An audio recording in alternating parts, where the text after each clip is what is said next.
What I saw as a health educator, more so in inner city communities, is we don't talk too much about health. You kind of just live life, and we don't really focus on our health until the doctor tells us we're suffering from a particular issue. So we want to give more influence in our communities to let people know if you do more preventive care, things that you normally get as you get older, you don't have to worry about. My name is Cat. I'm a personal trainer, radio host in the Bay Area. So I started on my own weight loss journey. I was 80 pounds heavier than what you see today. I was working in corporate America for 10 years, which led me down this path of poor nutrition and not focusing on truly who I was. I had a health scare where I was rushed to the hospital.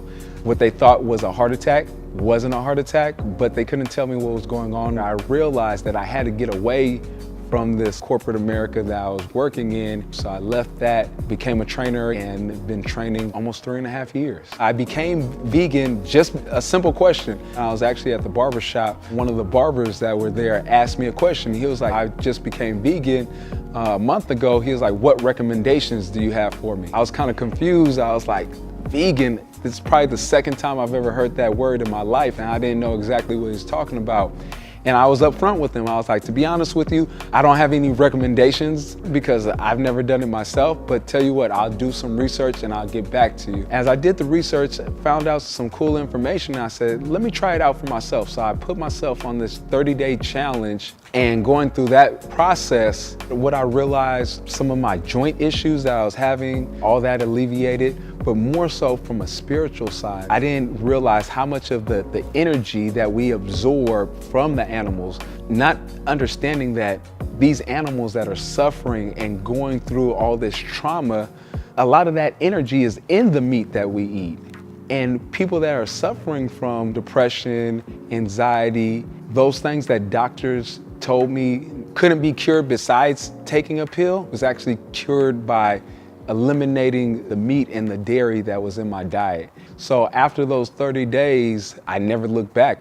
It's not too much information in the inner city communities where I come from about plant-based. What I do is give them, easy ways or suggestions how they can cut back on certain things in their particular diet. It's easier for them to take the proper steps to start eliminating the meat and dairy in their current diets, as long as they have something to substitute it with. And when you give them those fillers, now they have all the tools to have a more successful lifestyle. Over at 89.3 KPFB, we came up with a show called Health Matters. And Health Matters, what it does, it takes people that, had different kind of diseases and how they've reversed these particular issues by going plant-based and focusing more on nutrition and not worrying about taking pills and prescription drugs that, pharmaceuticals normally try to push into our inner city communities. So it just gives people a lot of information on more of a holistic outlook on how you can make a change in your life. I think just being a living example of how you can be a thriving plant-based vegan in the community plays a huge part, especially being a person of color. Now, through social media and different outlets, to be that person that you could look at and be like, oh man, that looks like my friend, or that looks like my cousin, or that sounds like somebody that I know talking about something that I never might have heard of, and planting that seed and allowing that seed to develop. Because if I never took the step to push myself in that direction, then I don't think that, my life purpose could actually spread as it has.